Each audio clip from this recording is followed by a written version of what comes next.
internationale. abonné leen ci suñu chaîne YouTube ngir jot saa su nekk ay xibaar yu wér te wóor aju ci réew mi ak ci bitim réew. Seneinfo.net. Internautes de Seneinfo.net et Seneinfo International, bonjour, bienvenue au résumé de l'actualité de ce samedi 20 août 2022. D'abord, l'actualité nationale. Ce samedi, le président Macky Sall, tête de file de la coalition Benno Bokk Yakaar, va rencontrer les 82 élus de la mouvance présidentielle, d'après le journal Rewmi. Cette rencontre sera l'occasion d'évoquer plusieurs sujets, dont le profil du futur président de l'Assemblée nationale.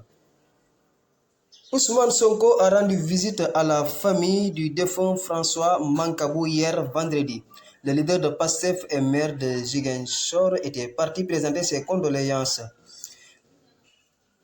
J'ai été présenter mes condoléances à la famille de François Mancabou ce vendredi 19 août 2022. J'ai trouvé des parents et proches dignes, croyants et surtout déterminés à aller jusqu'au bout pour que la lumière soit faite et que les assassins de François soient identifiés, arrêtés, jugés et condamnés, a-t-il déclaré.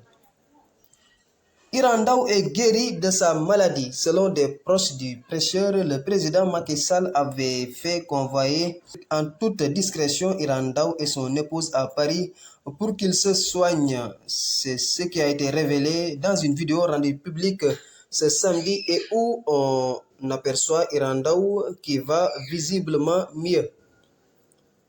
En Afrique, la dépouille de l'ancien président angolais José Eduardo dos Santos, décédé en Espagne le mois dernier, devrait arriver à Luanda ce samedi selon les médias d'État angolais, citant un communiqué du gouvernement. Un avocat de la veuve de Dos Santos a confirmé que le corps du défunt chef d'État, qui est au centre d'un conflit familial, avait quitté Barcelone et était en route.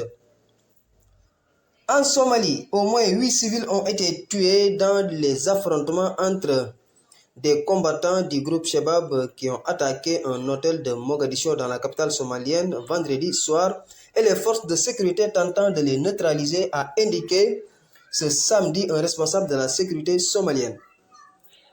Sur l'international, en Turquie, 15 personnes ont été tuées et 22 blessées dans un accident de la circulation. L'annonce a été faite ce samedi par le gouverneur de la province de Gaziantep. L'accident a impliqué des autocars, des équipes de secours et des ambulances entre Gaziantep et Nizip. En sport, l'entraîneur de l'équipe nationale de basket du Sénégal, Dessagana Diop, a publié hier la liste des 12 joueurs retenus pour les éliminatoires de la Coupe du monde masculine 2023 en Tunisie.